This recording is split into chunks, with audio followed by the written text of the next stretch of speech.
صدیوں پرانی یہ کہانی ہمیں اس زمانے میں لے جاتی ہے جب انسان کی زندگی آج کی طرح آسان نہ تھی۔ ہر دن آزمائشوں سے بھرا ہوتا تھا اور چھوٹے چھوٹے فیصلے انسان کی تقدیر بدل دیتے تھے۔ آج ہم آپ کو ایک ایسے ہی تاجر کی کہانی سنائیں گے جس نے لالچ میں آ کر اپنی ساری زندگی برباد کر لی۔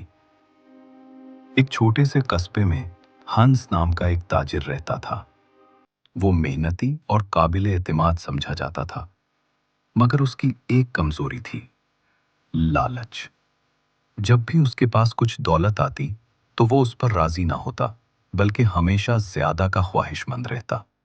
ایک دن بازار میں اسے خبر ملی کہ شہر سے دور ایک پرانی حویلی میں خزانہ دفن ہے۔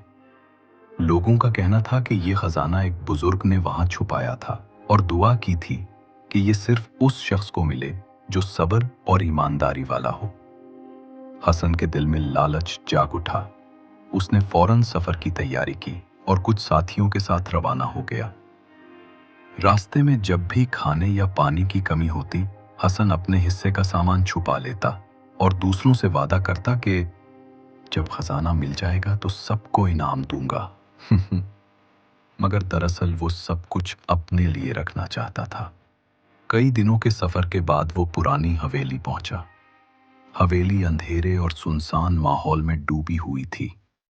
دیواروں پر دراڑیں اور چھت سے لٹکتی ہوئی جالیاں اس کے دل میں خوف پیدا کر رہی تھیں، مگر خزانے کی لالچ نے اسے آگے بڑھنے پر مجبور کیا۔ بالآخر ایک کونے میں حسن کو زمین کے اندر ایک پرانا صندوق نظر آیا۔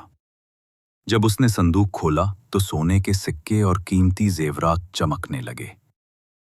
حسن کی آنکھوں میں خوشی اور لالچ کی چمک آ گئی، لیکن اچانک پوری حویلی میں ایک پراسرار آواز گونج اٹھی: انسان اپنے دل کے ارادے سے پہچانا جاتا ہے۔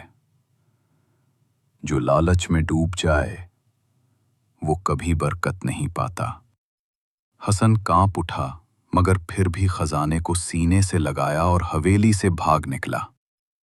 لیکن سفر کے دوران وہی پانی اور کھانا جو اس نے دوسروں سے چھپایا تھا، اس کی اپنی موت کا سبب بن گیا۔ تھکن اور بھوک نے اسے نڈھال کر دیا۔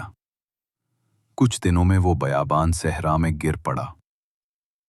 اس کے قریب خزانے کا صندوق رکھا تھا، مگر زندگی اس سے چھن گئی تھی۔ یہ کہانی ہمیں یہ سکھاتی ہے کہ لالچ انسان کے لیے زہر ہے۔ حسن کے پاس سب کچھ تھا، مگر اس نے سب کچھ کھو دیا۔